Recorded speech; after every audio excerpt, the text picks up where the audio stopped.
Hello, and thank you for watching the very first installment of Action Toy Spotlight, where we'll be shining our spotlight on the recently released Marauder Task Force figures. We're going to look at the first three figures, the Desert Ops, Night Ops, and Urban Ops figures, look at some gear combinations, and see how they work with existing G.I.Joe gear. Here we've geared these guys up. The skull balaclava on the Night Ops figure was only available to Kickstarter supporters, and to add to the unique nature of this figure, I've chosen to arm him with Marauder's extended magazine G18 pistols, which are no longer on the site. Mounting twin pistols on the back of the Urban Ops Trooper was one of the first combinations I wanted to try when this project was first announced. I kept it simple with the Desert Ops Trooper, just giving him a few pouches and a few weapons. The modular nature lets you show restraint, but also allows you to turn your figure into an armed-to-the-teeth nightmare. The skull balaclava all but demanded I abandon the restraint I showed with the Desert Ops figure. Twin, fully automatic pistols and ready access to bladed weapons complement his death's head to make for a particularly demoralizing sight on the battlefield. After setting the Urban Ops figure up with the dual pistols, I drew inspiration from the character of Emil from Halo Reach and decided to mount a knife on his upper arm. I decided to try some of Marauder's existing selection of guns. The automatic pistol Auto 9 fits surprisingly well in the large holster, and most other pistols fit in both the large and small holsters. I grabbed one of the Commando assault rifles from the last Kickstarter to test the empty mag pockets, and I'm definitely a fan.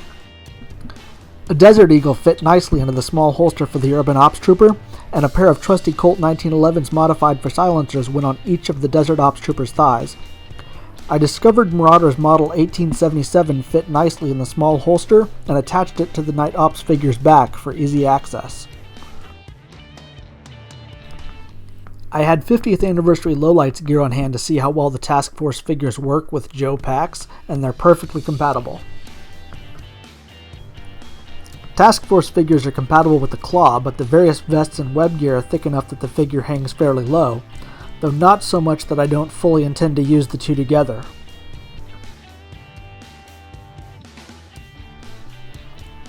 If you like your pilot to have a little more protection, the Cobra jetpack is your answer, and it makes the separation I observed on the Claw less obvious.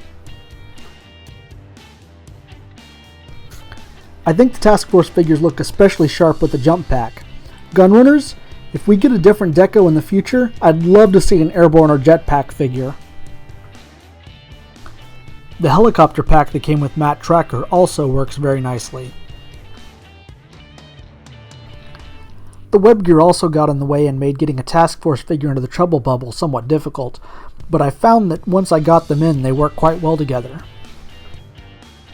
The Night Ops figure fit perfectly in the Armadillo, but the Desert Ops figure was a little loose on the pegs. Finally, the last Joe item I tried out was the Skyhawk. The Desert Ops Trooper fit well in the cockpit, and I was quite happy to see the Night Ops Trooper fit very securely on the peg. I would not hesitate to say that if your modern Joes can do it, your Task Force figures can do it.